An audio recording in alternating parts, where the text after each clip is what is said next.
Europe 1, 6h52. Harmonie Mutuelle vous présente la question santé d'Europe 1. Thomas Soto. C'est un peu comme un épisode d'urgence, mais c'est dans la vraie vie. Bonjour Dr Kierzek. Bonjour Thomas. La semaine dernière, vous étiez de garde à l'hôpital de nuit et vous avez eu face à vous un homme essoufflé.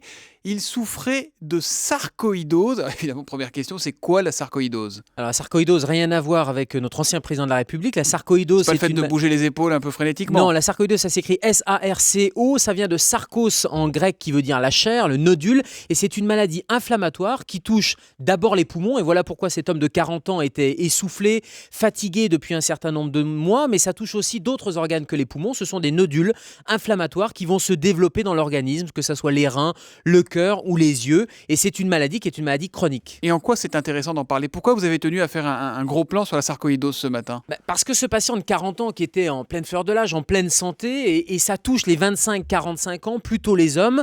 C'est pas habituel d'avoir ce type de diagnostic. La sarcoïdose, c'est une maladie qui est relativement rare, un cas pour 20 000 habitants, et c'est une maladie qui est peu connue. On prend souvent cette maladie pour d'autres diagnostics. Par exemple, pour une tuberculose, voire pour des problèmes de cancer ou autres, parce que quand on fait la radiographie des poumons, on s'aperçoit que les poumons sont pleins de nodules, et ça peut inquiéter, j'allais dire, même les médecins, puisque le diagnostic n'est pas évident à faire. Mais ça s'attrape une sarcoïdose ? C'est comme une pneumonie ? Comment on arrive à avoir une sarcoïdose ? Alors non, les causes sont relativement méconnues. C'est probablement une hyper-réactivité du système immunitaire, mais en tout cas, c'est pas contagieux. C'est pas une bactérie, c'est pas un virus. Donc c'est absolument pas comme une pneumonie. Et c'était la question de ce patient qui se demandait s'il risquait de contaminer. Donc non, la sarcoïdose n'est pas contaminante. En revanche, c'est une maladie qui est chronique, qui peut durer, qui peut évoluer sur plusieurs années et qui peut aller jusqu'à des complications cutanées, des complications musculaires, voire des complications cardiaques, ce qui n'était heureusement pas le cas chez ce patient. Chronique, ça veut dire qu'on ne sait pas la guérir, on sait la soigner, l'accompagner, mais pas la guérir ? Ça veut dire qu'on la traite de manière symptomatique. Alors, elle peut guérir spontanément et 50% des cas de patients atteints de sarcoïdose guérissent en moins de 3 ans.